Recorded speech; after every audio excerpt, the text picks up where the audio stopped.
Buenos días con todos y todas. Bienvenidas y bienvenidos a esta reunión de presentación del informe global de SIDA 2023. Vamos a tener una reunión en la primera sección con información muy valiosa respecto del contenido de este informe y luego vamos a tener un espacio para la discusión y las preguntas de parte de la audiencia.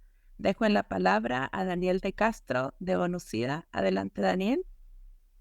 Muy buenos días, Lídice. Gracias. Les damos la bienvenida a este conversatorio, a esta reunión en el marco de las conmemoraciones del Día Mundial del SIDA. El nuevo informe de ONU-SIDA que lideren las comunidades, lanzado en este marco de las conmemoraciones del Día Mundial del SIDA 2023, demuestra el papel fundamental que desempeñan las comunidades en la respuesta al VIH y cómo la financiación insuficiente y las barreras perjudiciales están impidiendo su trabajo para salvar vidas y cómo obstaculizan también el potencial que tenemos de poner fin al SIDA como un problema de salud pública. Entonces, aquí a las personas que están conectadas por Zoom, les invitamos a que participen con sus preguntas por el chat y al final tendremos un espacio para preguntas y respuestas. Este es el tema de nuestro conversatorio de hoy y les presento entonces nuestros invitados, panelistas, Luisa Cabal, directora regional de ONU-SIDA para América Latina y el Caribe, y Javier Urcade, editor de Corresponsales Clave, activista y miembro de la Junta Directiva del Fondo Mundial por las Comunidades. Sean bienvenidos, bienvenida. Luisa, desde el punto de vista estratégico de ONU-SIDA, ¿cuál es la importancia de este informe del Día Mundial de SIDA? Sí, bueno, muy buenos días a todas, todos y todes. Es un gusto compartir el espacio de este conversatorio con Javier y tener a muchas personas conectadas hoy. Estábamos haciendo la conmemoración del Día Mundial del SIDA, donde, como dijiste, presentamos el informe que lideren las comunidades.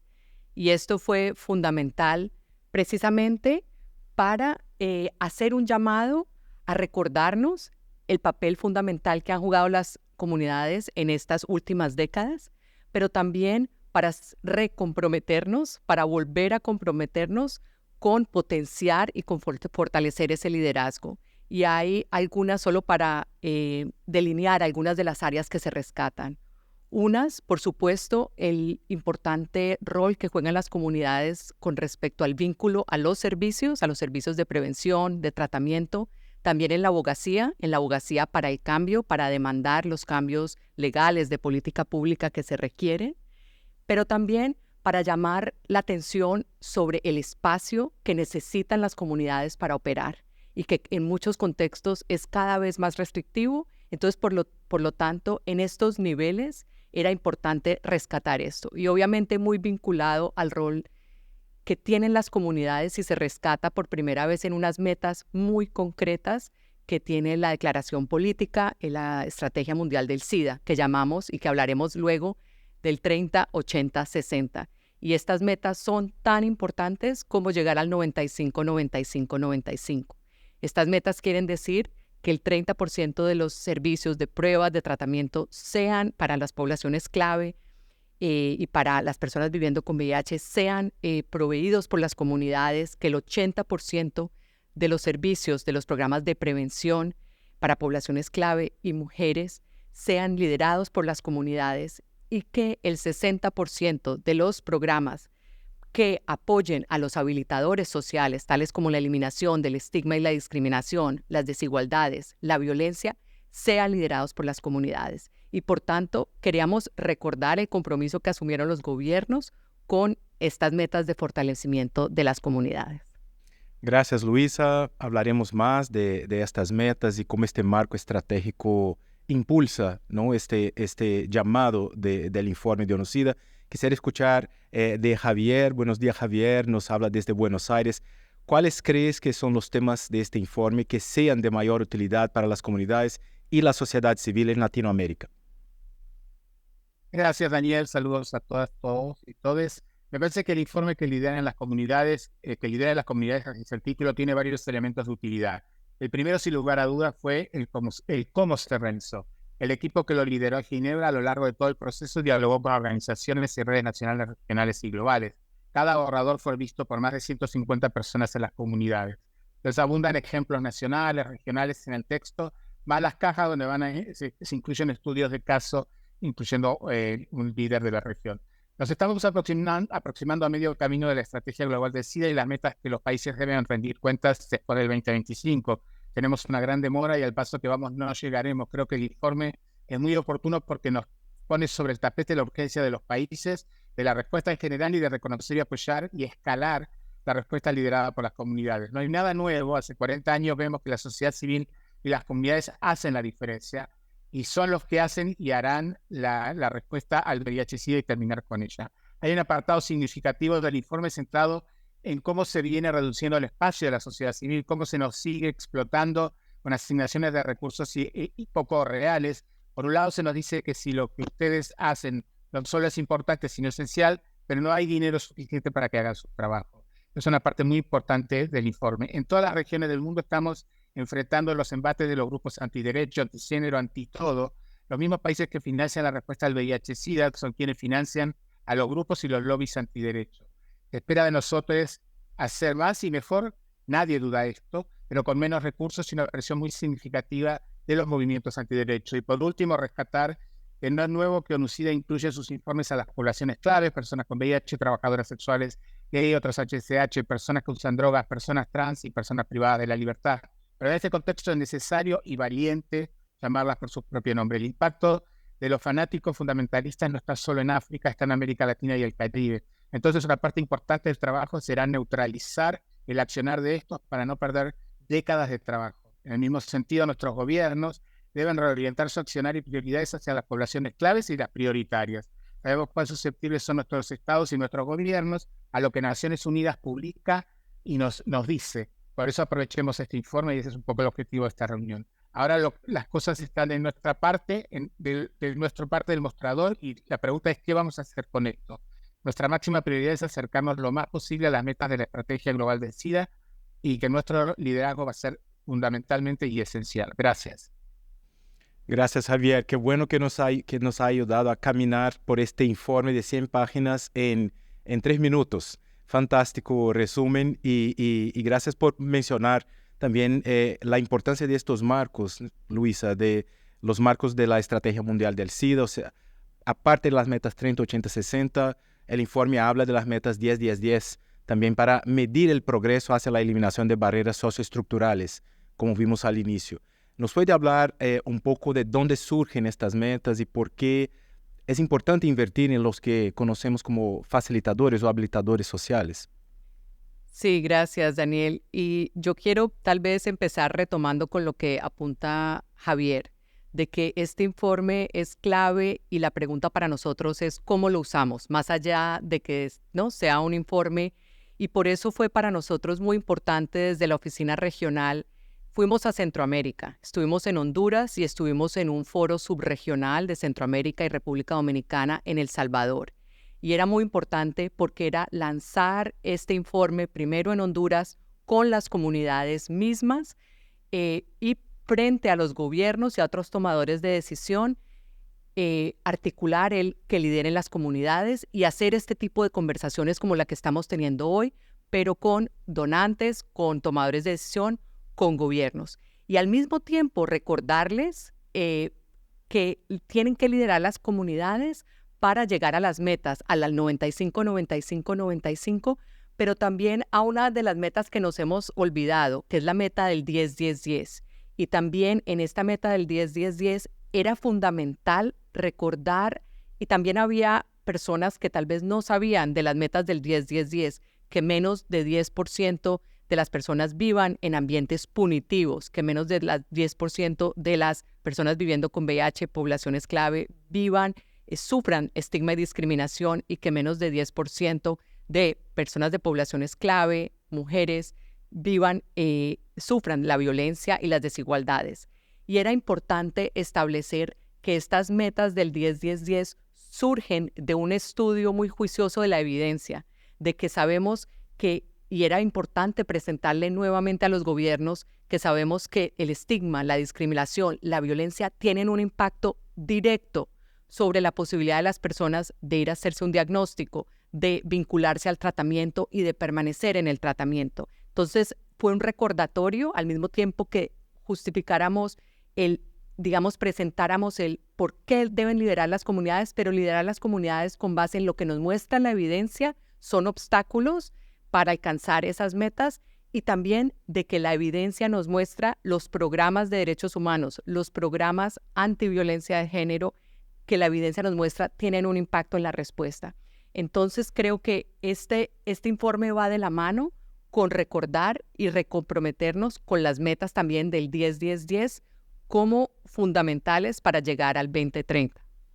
Metas que surgen de compromisos políticos en la Declaración Política, el Foro de Lima, o sea, tenemos estas referencias que nos guían. Gracias, Luisa. Javier, el informe dice que no se puede poner fin al SIDA sin las comunidades. ¿Podría detallar más esta idea y darnos unos ejemplos? Sí, yo creo que sí, y uniendo un poco a lo que decía Luisa, cuán importante es cuán alineado está la estrategia global del SIDA, incluso la estrategia del Fondo Mundial, de PEPFAR, con el informe anual y demás. O sea, no estamos reinventando nada nuevo, sino es una consecución de muy felices alineamientos que los tenemos que aprovechar. Pero volviendo un poco a tu pregunta, siempre me pregunto, bueno, ¿qué aprendimos recientemente del COVID-19? Que las comunidades y las organizaciones de base comunitaria son las que respondieron primero y mejor a las necesidades de las comunidades frente al impacto, por ejemplo, de las medidas de contención de transmisión del COVID. Desde la protección en el acceso a los tratamientos y los cuidados de las personas viviendo con VIH y la intersección con poblaciones claves, como sostener los servicios comunitarios y ofrecer medidas de mitigación del impacto económico de las cuarentenas y la represión policial e institucional. Entonces, ¿qué quedó demostrado? Que las organizaciones de base comunitaria, las organizaciones comunitarias saben lo que pasa con nuestra gente, qué necesitan y cómo resolver necesidades urgentes, como son incluso alimentarias, insisto, ¿no? Que van desde el acceso a los medicamentos hasta la provisión de bolsones de comida o un plato caliente de comida. La cercanía y la interacción es lo que da legitimidad, acceso directo a información, efectividad y eficacia a las comunidades, ¿verdad? Y sus organizaciones. Lo que muchos llaman la última milla, el último kilómetro para llegar a las personas de más difícil acceso con paquetes de prevención combinada, debiera ser la primera milla. Y los que tienen la respuesta para llegar a las poblaciones de más difícil acceso son las comunidades. ¿Qué aprendimos recientemente sobre la viruela símica o el mpox, como su sigla en inglés?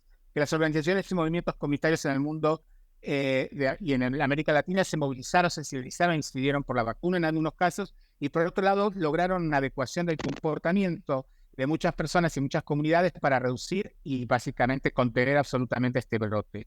Si las personas trans, si las personas trans, si las personas con VIH, si los varones gays, bisexuales y otros HCH, si las personas usuarias de drogas, si las mujeres, si los adolescentes y los jóvenes, sentados en el asiento de conductor, no vamos a ningún lado. Pero además el combustible no viene de la nada. Y si no hablamos del financiamiento para comprar y distribuir insumos de prevención combinada, también es muy necesario que hablemos de terminar con la hipocresía, que por un lado tenemos funcionarios de los gobiernos, los receptores principales del Fondo Mundial y los trabajadores de cualquier sector que sí tienen un sueldo, que sí aportan a su retiro, que sí tienen un seguro de salud, pero los líderes y lideresas comunitarios que hacen la diferencia en el terreno están en una situación precarizada, trabajan a destajo como antes de la revolución industrial. Entonces, si queremos llegar con paquetes de prevención combinada, que incluyan la profilaxis preexposición, la profilaxis postexposición, testeo, autoprueba, etcétera, hay que pagar en forma digna y razonable y predecible a las comunidades. Gracias, Dani.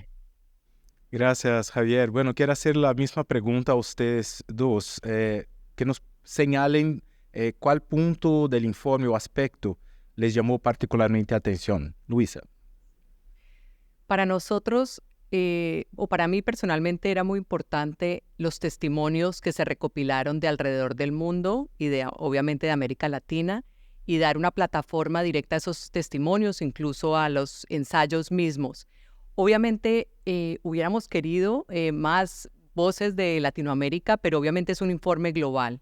Entonces, como informe global, tenemos voces de Asia, de África, del Caribe, de América Latina, pero también queremos buscar maneras de seguir dando plataforma desde la oficina regional a estas voces. Y con ello, yo creo que el informe global es una vez al año, el informe del Día Mundial del SIDA, pero también decirles que obviamente queremos seguir trabajando con plataformas como corresponsales clave, pero también desde la oficina regional tenemos como lo que llamamos una newsletter mensual que le llamamos LAC Update. Queremos también que eso sea obviamente una manera de comunicar lo que estamos haciendo alrededor de la región, pero también queremos que sea también una plataforma para poder seguir compartiendo las buenas prácticas, seguir compartiendo las experiencias que cada persona tiene. Pero también otra cosa que me parece muy importante es cómo seguir, y del informe, que las comunidades juegan y tienen que ser apoyadas de múltiples maneras, y como lo dice Javier, con un salario digno y de una manera digna, de un financiamiento digno. Y hay muchas maneras, pero también tenemos que impulsar, obviamente, el apoyo frente a la abogacía, y a veces la abogacía tiene que ser, como por ejemplo, el litigio, puede ser frente a los parlamentos, pero también hay comunidades que prestan servicios y por lo tanto necesitamos esquemas desde el gobierno que faciliten en la contratación y que las comunidades puedan ser ese puente con los servicios e instituciones de servicios, pero a la vez que son las mejor posicionadas, por ejemplo, para dar servicios de prevención, para facilitar el acceso a la prueba. Entonces yo creo que queríamos recordarle, y esto me gustó, que hay que seguir apoyando a las comunidades en la multiplicidad y en la diversidad de roles que juegan en la respuesta. Buenísimo. Javier, ¿cuál aspecto o punto del informe te llamó particularmente la atención? A ver, se escucha bien, ¿no? A mí me parece que una de las características del informe, habiéndolo leído otra vez recientemente, es que es un informe muy valiente y no es diplomático. Y eso es lo que las comunidades esperan de UNUCIDA. Entonces, en ese sentido me pareció bien. Ahora está sucediendo la reunión de la Junta Coordinadora del llamado PCB en Ginebra, y obviamente digerir este informe para muchos sectores más conservadores y Estados miembros no ha sido fácil. Pues insisto, es valiente y poco diplomático, que es lo que necesitamos. Llama las cosas por su nombre, llama a las poblaciones por su nombre, plantea desafíos al status quo, nos recuerda que estamos fuera de velocidad y fuera de curso para cumplir con lo que se comprometieron en la declaración política y en la reunión de alto nivel de SIDA hace unos años, y pone el eje en un término que no es nuevo, pero que nada por nosotros sin nosotros. Revaloriza las comunidades y sus aportes, y que somos necesarios y somos importantes en la respuesta. Entonces ahora nos toca a nosotros, y esa es la idea de esta reunión, ver qué hacemos con esto en América Latina y en cada uno de nuestros países. Tenemos la declaración política de la reunión de alto nivel de SIDA, tenemos la estrategia global de SIDA, tenemos la estrategia del Fondo Mundial. Necesitamos visibilizar todas estas estrategias como este informe anual de UNUCIDA y usarlas como una hoja de ruta, como una herramienta más de incidencia política. Yo creo que el informe es un elocuente llamado a lo que conocemos como respuestas lideradas por las comunidades. ¿Quién mejor que nosotros, que las conocemos con lujo de detalles, con sus logros y con sus desafíos? Entonces nosotros podemos y debemos apropiarnos en cada contexto de este informe y de los otros documentos que acabamos de mencionar. Hay una representación en América Latina y el Caribe, como bien decía Luisa, nos hubiera gustado ver más, pero bueno, por lo menos está ahí presente como todas las regiones, y queda documentado el trabajo de una nueva ley de SIDA en Argentina. Estoy citando un par de ejemplos: la lucha en Colombia por el dolutegravir, declararlo de interés público, y hay otros ejemplos de Latinoamérica que hay que leer el texto para encontrarlos, que no es un estudio de caso per se, sino está metido como ejemplos a lo largo de la publicación, y resalta y pone la lupa en cuestiones necesarias y prioritarias. Yo lo veo en el informe, cosas que venimos conversando en la región en múltiples reuniones virtuales. Urge ampliar el número de personas que conocen su estado serológico al VIH, el diagnóstico oportuno del VIH y la navegación inmediata a un servicio de tratamiento, y proveer los medios para que la persona con VIH alcance y mantenga su indetectabilidad, y realizar el potencial que tiene indetectable igual intransmisible. Hemos progresado sobre el debate en torno a la PrEP, su eficacia, su aceptabilidad, etcétera, y estamos entrando en varios países a la implementación de programas en lugar de objeciones de conciencia. Quisiéramos más y más rápido respecto a la PrEP, pero consideramos que venimos de una década de debate. Ahora hay que poner toda la energía en la incidencia para escalar y cubrir. Las organizaciones comunitarias jugamos un rol vital en la generación de demanda para la PrEP y otras intervenciones e insumos de prevención combinada. O sea, es el momento de hacer más que hablar.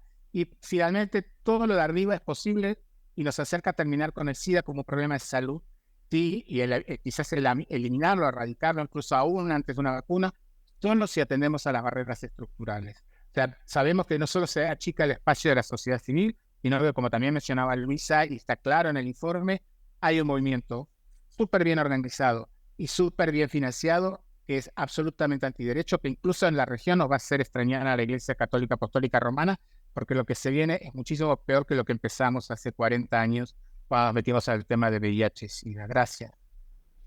Gracias, Javier. Sí, el informe abre varias oportunidades, ¿no? Especialmente para incidencia política y campañas y diálogos. Quisiera hablar un poco de los desafíos. Un desafío tiene que ver con financiación y la sostenibilidad. Luisa, ¿qué reflexión podemos tener en este sentido desde esta perspectiva de cómo tornar sostenible la financiación para que lideren las comunidades? Sí, yo creo que uno de los desafíos que tenemos es, estamos en un contexto de lo que llamamos una policrisis, y una policrisis también marcada no solamente por la situación económica grave que enfrentan nuestros países, la inflación, pero también por dos guerras, ¿no? Que no teníamos hace unos años cuando se aprobó la estrategia. Entonces, yo creo que uno de los desafíos, y que hablábamos nosotros con los gobiernos y con los tomadores de decisión cuando estábamos en esta, lo que llamo gira por Centroamérica, para reafianzar este mensaje, era: no es el momento de quitar el pie del acelerador, ¿no? Es muy cierto, es muy desmoralizante ver el estado del mundo de cierta manera, y entonces pensamos que es el momento de quitar el pie del acelerador. Y el mensaje nuestro es, por el contrario, como decía Javier, estamos en la última milla, el último kilómetro, y entonces, por lo tanto, si estamos tan cerca, es el momento de invertir más en lo que sabemos funciona. Lo que sabemos funciona son los programas, digamos, de derechos humanos, de frente a la violencia de género, y el fortalecimiento de las comunidades. Entonces, nuestro mensaje es muy claro. Parte de las estrategias de sostenibilidad tiene que pasar no solamente por, y lo que están haciendo, hay que reconocer, los gobiernos de Latinoamérica cubren con sus presupuestos, con sus recursos nacionales, el acceso a tratamiento, pero esto no es suficiente. Entonces, las estrategias de financiamiento y de sostenibilidad tienen que pasar por cerrar la brecha frente a los servicios de prevención, cerrar la brecha frente a garantizar la sostenibilidad de las comunidades. Y creo que hay un dato, Javier, creo que tú recuerdas en el informe, que es muy importante, y aunque es un dato agregado del nivel mundial, nos dice que la financiación, el financiamiento de las comunidades ha disminuido en los últimos 10 años, pasando de un 31% en 2012 a un 20% en 2021. Entonces, nosotros también llamamos la voz de alerta, ¿no? De que tenemos que asegurarnos de que esto no puede seguir reduciendo, y que por el contrario tenemos que fortalecerlo. Y este es el mensaje también frente a los donantes y frente a ver cómo hay un compromiso, hay un compromiso desde ONUCIDA para ver cómo reanimamos y servimos de puente y de conector frente a las comunidades, con repensar estrategias que nos lleguen al 2030, pero que también miren más allá para la sostenibilidad de la abogacía que necesitamos y de estos roles que muy claramente muestra el informe. Sí, gracias, Luisa. Javier, ¿cuáles crees que son los principales desafíos para que la comunidad lidere en este contexto que vivimos actualmente? Bueno, siguiendo con la línea de pensamiento de Luisa, coincido absolutamente. Hay un desafío financiero, hay un desafío económico. Hemos avanzado en que muchos de los países están financiando el tratamiento, y en algunos países están financiando diferentes iniciativas, diferentes acciones o intervenciones de prevención combinada, incluyendo las pruebas rápidas, y por suerte algunos países le están entrando a financiar la profilaxis preexposición, la profilaxis postexposición. Entonces, eso es un paso sumamente importante. Pero las comunidades no pueden liderar alimentándose del aire. Las comunidades no pueden liderar si no tienen los recursos para reunirse, organizarse, armar sus planes de incidencia política, sentarse a mirar este informe anual, la estrategia global del SIDA, la declaración política de la reunión de alto nivel, y ver cómo se arma un paquete para ir a sentarse con el ministerio, etc. La única forma que vamos a poner fin al SIDA no solo es con las comunidades liderando, sino con nuestros gobiernos, nuestros estados, invirtiendo una suma más significativa que la actual en las respuestas locales. Acá no solo, y obviamente un ejemplo que mencionaba hace un ratito Luisa, tiene que ver con la contratación social de la sociedad civil, etcétera, siempre y cuando no implique ningún tipo de explotación laboral. Pero sí creo que la sociedad civil tiene que, nuestros estados, nuestros gobiernos tienen que dar el paso siguiente de depender exclusivamente de la cooperación internacional para el desarrollo. Mencionaba el dato de inversiones sociedad civil, que es alarmante, que aparece en el informe que decía Luisa, pero hay otros datos muy importantes. En América Latina todavía sigue entre el 70 y el 80% de la inversión en prevención y en actividades de prevención combinada viene del Fondo Mundial, de PEPFAR y de otros donantes externos. Eso no es sostenible. Los donantes internacionales, y lo vemos quienes estamos en el Fondo Mundial, quienes trabajan con PEPFAR, quienes trabajan con ONU-SIDA, etcétera, no solo se está reduciendo, sino que hay una declaración, hay una decisión política de que América Latina no es una prioridad, nada nuevo para nosotros, ¿no? Pero acá no es, la discusión ya excede darles evidencias sobre epidemias concentradas, sobre lo importante que sería poder responder adecuadamente a las personas trans en Centroamérica o a las trabajadoras sexuales en la región andina.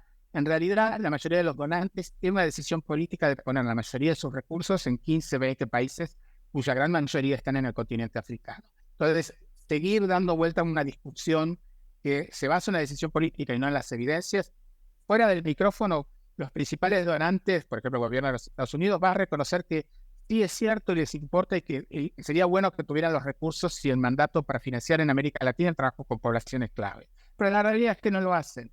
Entonces, tenemos que superar la declaración de buenas intenciones y creo que hay que pensar en una respuesta que sea absolutamente sostenible. Y no tiene que ver con recortar intervenciones que creemos que pueden ser más o menos caras, sino que tiene que ver con usar todas estas herramientas, y la última herramienta es este informe anual de ONU-SIDA, para ir a incidir políticamente que quienes tienen que poner la mayor cantidad de recursos para la respuesta al VIH y para la respuesta liderada por la comunidad y el monitoreo liderado por la comunidad es, sin lugar a dudas, nuestro gobierno. Sabemos que no va a ser fácil, que en algunos países vamos a necesitar un financiamiento externo porque las condiciones no son para nada amigables, o el gobierno no quiere financiar organizaciones de población clave de personas con VIH. Esos son casos puntuales. Pero lo que es sostenible y para lograr las metas es que cada país empiece a pagar la cuenta. Gracias. Gracias, Javier y Luisa, por estas reflexiones iniciales. Llegamos al final de la primera mitad de esta conversación y aprovechamos para invitarles a que puedan leer y conocer este informe bajando desde la página de ONU-SIDA, unaids.org/es, o a través de este QR Code. Y de verdad que es una herramienta, como escuchamos ahora de Luisa y Javier, muy importante para el liderazgo comunitario. Y reservamos un espacio también en este conversatorio para escuchar a algunos y algunas de ustedes a través de las preguntas en el chat de Zoom y también preguntas con cámara y micrófono. Y para eso paso el micrófono a mi colega Lídice, que se conecta con nosotros desde Perú. Lídice, contigo. Muchísimas gracias, Daniel. Antes de dar paso a las preguntas, quisiera revisar rápidamente las reflexiones o comentarios que se hicieron en el chat de parte de las personas que están aquí con nosotros a través del Zoom. Y estas reflexiones surgen a partir precisamente de los comentarios tanto de Luisa como de Javier. Por un lado, se hace la reflexión de la importancia de reconocer el trabajo sexual en los distintos países de América Latina, en eliminar esta criminalización a las mujeres que realizan el trabajo sexual. Por otro lado, se comenta también la importancia de promover este liderazgo desde las comunidades en la respuesta sin precarizar precisamente a las organizaciones de las comunidades y de las poblaciones claves, como también lo han destacado tanto Javier como Luisa tan elocuentemente.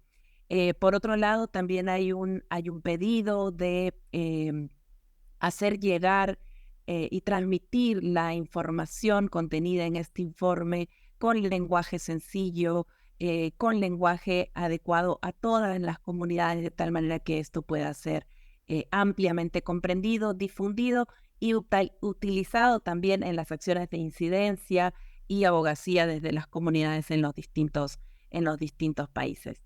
Con esos comentarios voy a dar paso a 2 preguntas muy precisas que se han hecho desde Perú y desde Venezuela.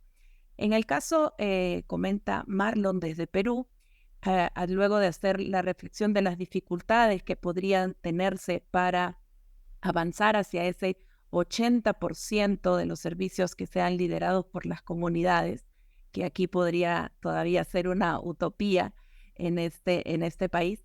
Él consulta cómo es que se pueden garantizar estos acuerdos y convenios firmados por los países para que sean cumplidos por los gobiernos. ¿Qué mecanismos de exigencia podríamos utilizar o de monitoreo de estos acuerdos para empujar a los países y a los gobiernos en particular para promover y hacer una realidad la contratación social en los distintos países? Y desde Venezuela, Alberto comenta en el marco de este desfinanciamiento del tratamiento antirretroviral en el país, pero no solamente del tratamiento antirretroviral. Sabemos que Venezuela atraviesa una emergencia particular, y él consulta cuál sería la estrategia en particular para Venezuela desde ONU-SIDA para empujar a los gobiernos donde hay un contexto no democrático a responder a la situación de VIH en particular, a recoger información actualizada, a liderar el monitoreo liderado por la comunidad o a promover el monitoreo liderado por la comunidad, tanto en cuanto a los servicios que se proveen en VIH como en tuberculosis. Y vuelvo con ustedes en la mesa, Daniel. Ok, bueno, gracias, Lídice. Tal vez, Luis, no sé si quieres empezar y pasamos a Javier. Sí, yo puedo comenzar y si Javier también quiere añadir. Con respecto a la primera pregunta, creo que el haber logrado que en una declaración política y que en una estrategia que se aprueba también por Estados miembros en la Junta Directiva de ONU-SIDA, en el lo que llamamos el PCB, fue un paso fundamental. No perdamos de vista que el llegar a las metas 10-10-10 era la primera vez que llegábamos a unas metas sobre habilitadores sociales. Lo mismo con las metas 30-80-60. Pero este no es el fin de la maratón, ¿no? Logramos esos acuerdos y con mucha razón, Marlon creo que pregunta sobre cómo hacemos para que se hagan efectivas. Y hacer efectivas esos compromisos puede tomar muchos, muchos años. Ahora, ¿qué herramientas pueden hacer? Yo sugiero herramientas de rendición de cuentas. Por ejemplo, en los ámbitos parlamentarios hay aliados o aliadas que puedan hacer algún foro público en el contexto del Parlamento para poner en evidencia cómo se están abordando estos compromisos, ya sea el 10-10-10 o del 30-80-60. Entonces yo creo que hacer públicos, ¿no? Foros públicos para hacer la rendición de cuenta con aliados en los tomadores de decisión, eso me parece que es muy importante. Yo creo que también podemos hacer evidente cómo se están desarrollando los indicadores para medir esto, ¿no? Cómo podemos socializar desde Naciones Unidas y generar conversaciones sobre cuáles son los sistemas de medición frente a esto y poderlos socializar con las comunidades y discutirlos. Pero ante todo yo creo que son los procesos de rendición de cuentas con el apoyo de ONU-SIDA en el contexto del país.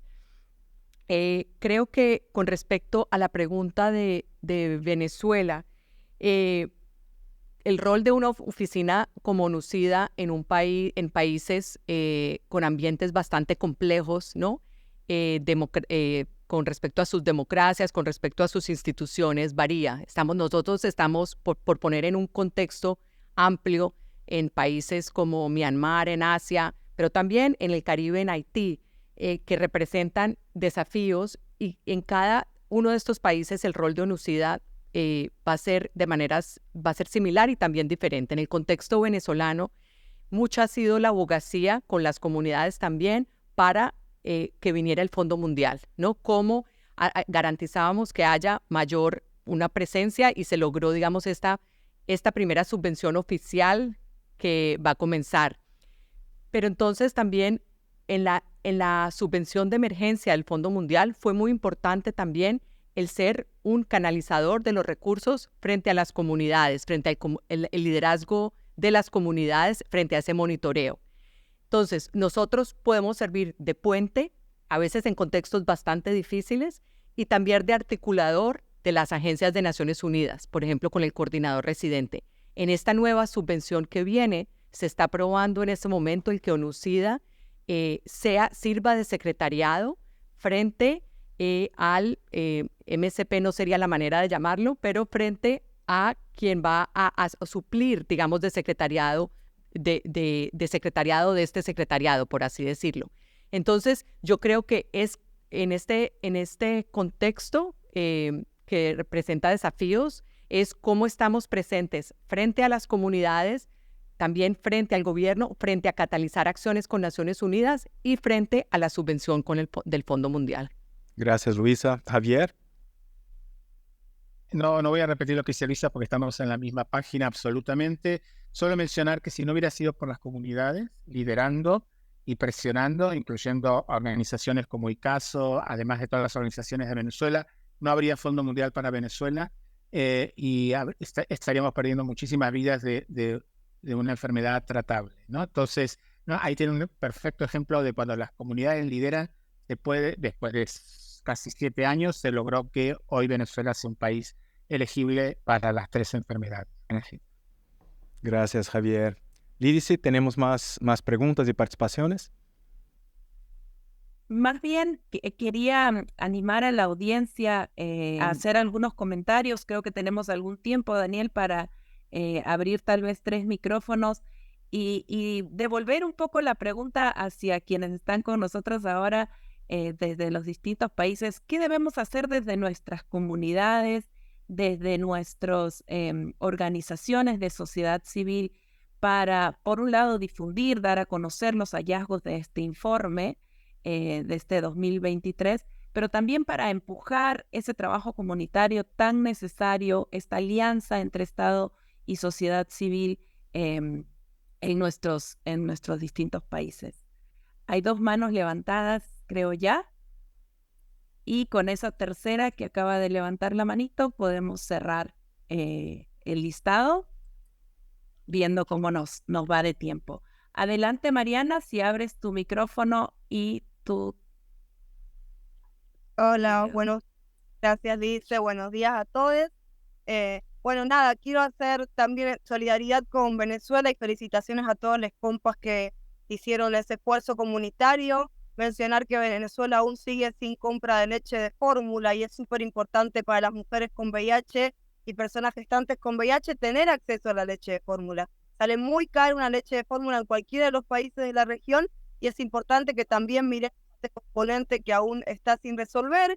Y por otro lado, les cuento que el año pasado, que justamente un año, ocurrió en Buenos Aires la Conferencia Regional de la Mujer de la CEPAL con el eje temático sobre sistemas de cuidado y hacerle también un llamado, ¿no?, a ONUCIDA y a la cooperación de trabajar súper fuerte con el compromiso de Buenos Aires y los sistemas de cuidados vinculados con VIH, que está en 4 artículos de la declaración, entendiendo, ¿no?, cómo nos afecta a las mujeres, sobre todo a las mujeres cis y las mujeres trans que tenemos tareas de cuidado a nuestro cargo, cómo interviene la adherencia y tener también un enfoque y una mirada un poco más feminista, tanto en temas de cooperación económica y entender que nos cuesta mucho más a las mujeres que tenemos triple carga laboral a nuestro cargo y tareas de cuidado a nuestro cargo, participar como activistas y también entender lo que interviene en nuestra salud, ¿no? El último informe nacional de Argentina arrojó un número de que las mujeres de más de 45 años están siendo las que llegan al sistema de salud con diagnósticos tardíos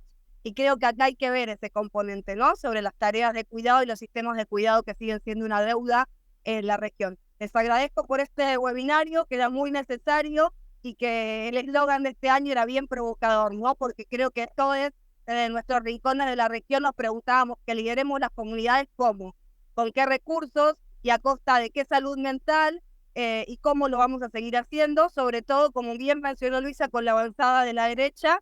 Argentina es un caso que estamos, ¿no?, como viendo qué estrategia vamos a implementar porque no sabemos para dónde vamos. Así que celebro esta acción y que terminemos el año con un webinario como este.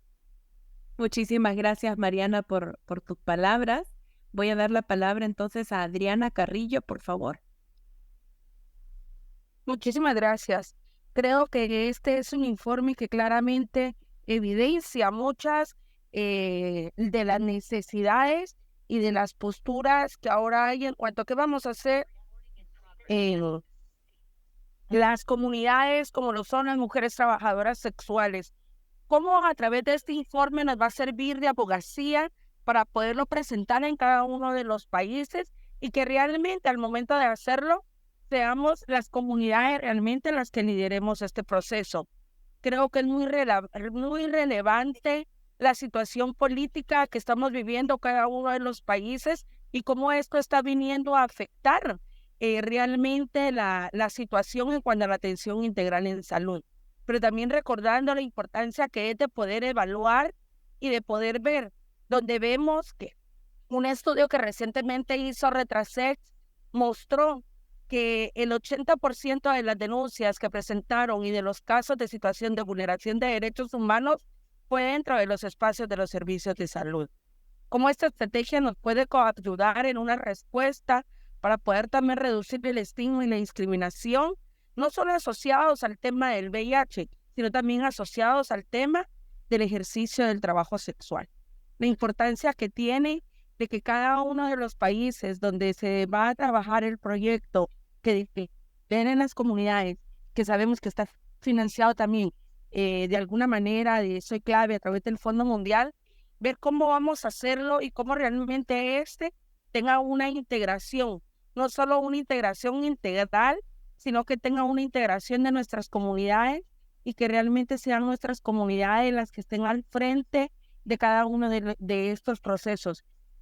Muy agradecida por este webinario y por este espacio que se nos da de poder reflejar la importancia de la inclusión de mujeres trabajadoras sexuales dentro de estos paneles de discusión y también dentro de estas estrategias innovadoras que vamos a comenzar a trabajar desde la contratación de la sociedad civil, desde las posturas políticas y entre otras acciones que van a ayudar a respuesta a nivel de las Américas. Muchas gracias.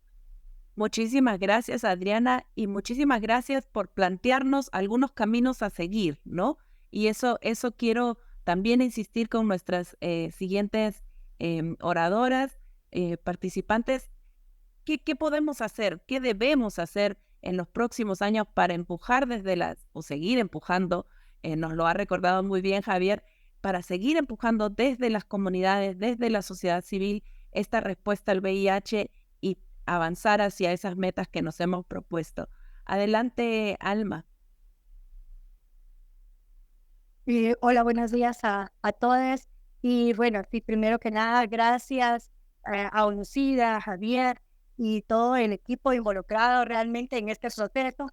Creo que dos elementos esenciales que me gustaría mencionar es porque vemos ahora, bueno, por fin tenemos una mención de las comunidades en el centro, una mención de las comunidades liderando los procesos, pero tenemos entonces ahora que enfocarnos en los modelos realmente que vamos a implementar, las estrategias que vamos a utilizar para poder enfocarnos nosotros y desarrollar nuestras estrategias como parte de esas poblaciones. Sabemos que el MLC, aunque lo hemos mencionado, lo hemos estado abordando en muchos espacios, todavía hay necesidad de fortalecer a nuestros países, a nuestras poblaciones en el tema. Sabemos que es un buen modelo que nos puede mejorar, ¿verdad? Y hacer valoraciones sobre la disponibilidad, accesibilidad, asequibilidad, calidad, etcétera. Los temas, hablando de prevención, atención, cuidados, apoyo y todo el tema de derechos humanos. Si estamos hablando de integralidad, creo que es un modelo que se presta muy bien para ello. Y lo que necesitaríamos es armonizar indicadores, porque tenemos indicadores cuantitativos que tienen que ver directamente con aspectos clínicos y biológicos, pero no así con la necesidad en disminuir las brechas que tenemos desde nuestras poblaciones en respuesta a la violación de todos los derechos humanos que hemos venido atravesando a través del tiempo. Claro, para hacer todo esto, pues el otro elemento importante son los recursos. Tenemos todas las ganas desde la comunidad para implementar un modelo que además es un modelo recomendado desde la misma ONUCIDA, está en su estrategia del 2026, es parte de ella. Y tenemos también al Fondo Mundial como aliado, y si están los recursos, entonces también distribuir equitativamente esos recursos para la comunidad, incluyendo esos indicadores como les escribía arriba, que no tienen que ver tanto con el aspecto clínico, pero sí tienen que ver con eliminar esas barreras que tenemos para el acceso, las personas con VIH y todas las personas, población clave dentro del bolsón de personas con VIH y todavía que no han sido afectadas directamente por la epidemia. Entonces, para mí es un proceso, hablando de qué podemos hacer, qué podemos utilizar, pues tenemos ahí a la mano ese modelo que definitivamente se ha probado, que ha tenido muy buenos resultados y que también va a contribuir a llenar la cuota de los gobiernos en ese porcentaje que tienen que cubrir de involucramiento con las comunidades. Entonces, eso les quería mencionar el día de hoy. Y bueno, un abrazo y gracias por este webinar. Muchísimas gracias, Alma, y nos trae a colación algo muy importante, que es cómo armonizamos también estas experiencias de seguimiento a la respuesta, del monitoreo de la respuesta en nuestros países, sin dejar de lado estas labores comunitarias también y este monitoreo liderado por la comunidad que ha venido haciendo la diferencia en la respuesta también desde hace muchos años. Tenemos como última oradora participante a Evelia. Evelia, te escuchamos. Bueno, muy buenos días a todos. Realmente yo muy contenta con el tema del mini grants porque se nos está abriendo la puerta más como trabajadoras sexuales, porque ya es hora que las mujeres trabajadoras sexuales lleguemos tanto al cliente y a la sociedad. Durante años han sido capacitados organizaciones de PBBs. No estoy enojada con ellos, no digo tampoco nada. ¿Qué se ha visto? En vez de reducir el VIH, al contrario, hay más VIH y más VIH. Ojalá ahora con las trabajadoras sexuales que estamos presentes y gracias a ese minigrama podamos llegar a la meta que dicen ellos. No, en eso. Porque realmente los clientes, y tenemos que tener un punto de referencia también, donde clientes a veces van de las trabajadoras sexuales, tienen vergüenza ir a los médicos, ¿no? Entonces, de esa manera yo pienso como trabajadoras sexuales vamos a poder incidir y tenemos que llegar a bajar el índice de VIH-Sida. También. Muchísimas gracias, Evelia, y muchísimas gracias a todas las personas que han participado ahora. Vamos a regresar con Daniel, pero sin antes decirles que a inicios del próximo mes, ya luego pasadas las fiestas, vamos a lanzar una iniciativa para recoger sus impresiones, recoger estas ideas de acciones que se pueden acompañar desde el nivel regional también para empujar la respuesta en los países. Muchísimas gracias a todas. Adelante, Daniel. Gracias, Lidsy. Qué buena noticia. Estaremos ahí apoyando también este esfuerzo. Aprovechando para agradecer a Marlon, a Alberto, Mariana, Adriana, Alma y Evelia por sus participaciones. Y quisiera escuchar de Luisa y Javier las últimas reflexiones antes de que cerremos este encuentro. Luisa. Gracias, ¿no? Tantas cosas para reaccionar frente a quienes participaron.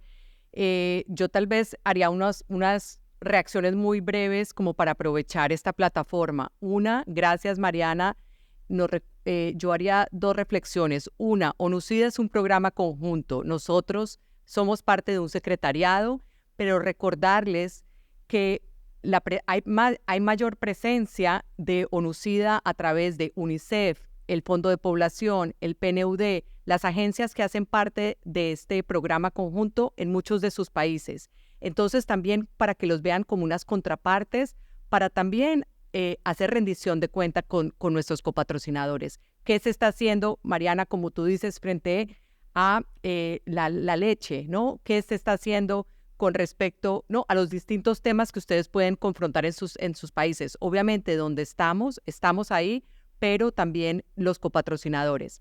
Mariana también nos menciona la Conferencia de la Mujer, la conferencia que ocurrió el año pasado, pero también para recordarles que el próximo año se va a conmemorar los 30 años de la Conferencia de Cairo sobre Población y Desarrollo, que tiene un capítulo y unos compromisos muy importantes sobre VIH, y que el Consenso de Montevideo, que celebramos también, que hicimos una conmemoración este año, tiene unos compromisos también, es el documento más progresista de nuestra región sobre temas de salud sexual y derechos sexuales y reproductivos. Entonces, solo para recordar que hay otros espacios en los que también tenemos que utilizar para hacer esta abogacía y, nuevamente, subir estos temas de liderazgo en las comunidades del VIH para que permanezca en las agendas. Se mencionó el tema de trabajo sexual. Muy importante la abogacía que tenemos que seguir haciendo, y recientemente, y creo que tal vez a través de corresponsales Clavit y a través de la newsletter de ONUCIDA, vamos a mandar el link para quienes no se pudieron conectar con un diálogo que hubo sobre la declaración sobre trabajo sexual que hizo el Grupo de Trabajo sobre Discriminación de la Mujer.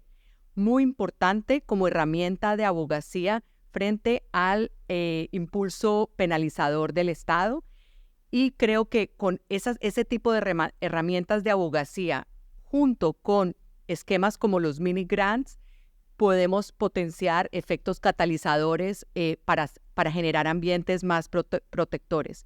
Y nuevamente, gracias, Alma, por el tema de indicadores y de armonización. Creo que esto es un compromiso conjunto y que tenemos que seguirlo trabajando porque estoy de acuerdo, tiene que ser un trabajo en alianza y conjunto entre ONUCIDA, gobierno, sociedad civil, financiadores. Pero gracias, Daniel. Gracias, Luisa. Javier, tus consideraciones finales, por favor. Gracias, Daniel, y gracias, Luisa. Y creo que como sector comunitario agradecer el liderazgo de ONUCIDA regional por sumarse y a este diálogo ya casi al final del año, y eso para nosotros es fundamental y muy importante, y sienta las bases para darle un seguimiento, como decía el DICE, a principio del año nuevo. Y aprovechamos para que no se enfríe este momento, no solo de que se lanzó el informe y fue de alguna manera como caja de resonancia en muchos medios de comunicación en diferentes partes del mundo, gobiernos, redes nacionales, regionales y internacionales, no solo que participaron en realizar este informe, sino en socializar este informe. Entonces sí nos parece que hay una oportunidad para que el año que viene no dejemos que se enfríe las cosas y discutamos cómo podemos en América Latina y el Caribe hispano pensar cómo utilizar esta y otras herramientas. También celebro, y es una cosa que ustedes conocen, que corresponsales claves y la plataforma VIH 2025 viene trabajando, que ya no es solo en prevención combinada, sino salud sexual y prevención combinada del VIH, ITS y otros temas relacionados de salud. Es esta presencia que no hay que menospreciar de la ONUCIDA de la región, en estos espacios, como mencionaba Mariana y mencionaba Luisa, como pueden ser las encuentros, conferencias del movimiento de mujeres, de salud sexual y derechos reproductivos. Esto es fundamental, no podemos disociar una cosa de la otra, y el mejor ejemplo es el que nos mencionaba sobre la leche, la fórmula, ¿no? Y que no podemos seguir nosotros predicando para el coro en una especie de silo o en nuestra propia parroquia, perdón la expresión, hablando entre los convencidos. Creo que hay que salir todavía a convencer muchísima más gente, y creo que para ir cerrando, pienso que debemos aprender con muchísima humildad de la lucha que se dio en el caso, por ejemplo, de Venezuela, y que se está dando en algunos países que son particularmente reaccionarios en Centroamérica o la región andina, y que probablemente muchos de nosotros vamos a enfrentar en los próximos meses y años en algunos de nuestros países donde la cosa se dio vuelta probablemente para mal, y que no podemos separar el trabajo de las comunidades, el liderazgo, la incidencia de la política como un todo, de cómo cada uno de nuestros gobiernos y nuestros estados percibe el rol del Estado frente a estos temas de salud y en sentido mucho más amplio. Acá no estamos hablando solo de VIH, sino, por ejemplo, de derechos de salud y derechos reproductivos, o sea, cosas fundamentales, y trazar alianzas. Creo que la apuesta,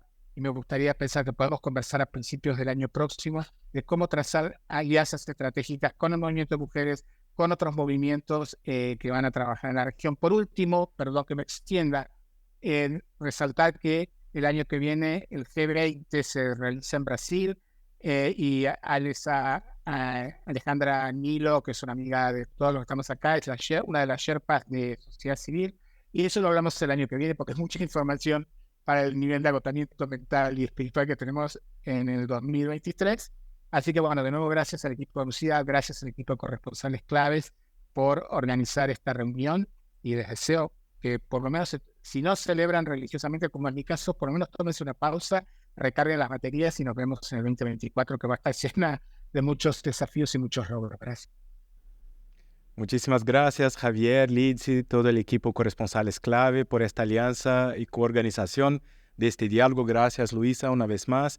Y a todos y todas ustedes que nos acompañaron en esta discusión. Esperemos que los mensajes de este informe sirvan de herramientas concretas para la acción en los territorios, la incidencia política y el cambio que necesitamos para llegar al cumplimiento de los objetivos hacia 2030. Muchas gracias por la compañía y nos vemos en otro diálogo pronto. Hasta luego.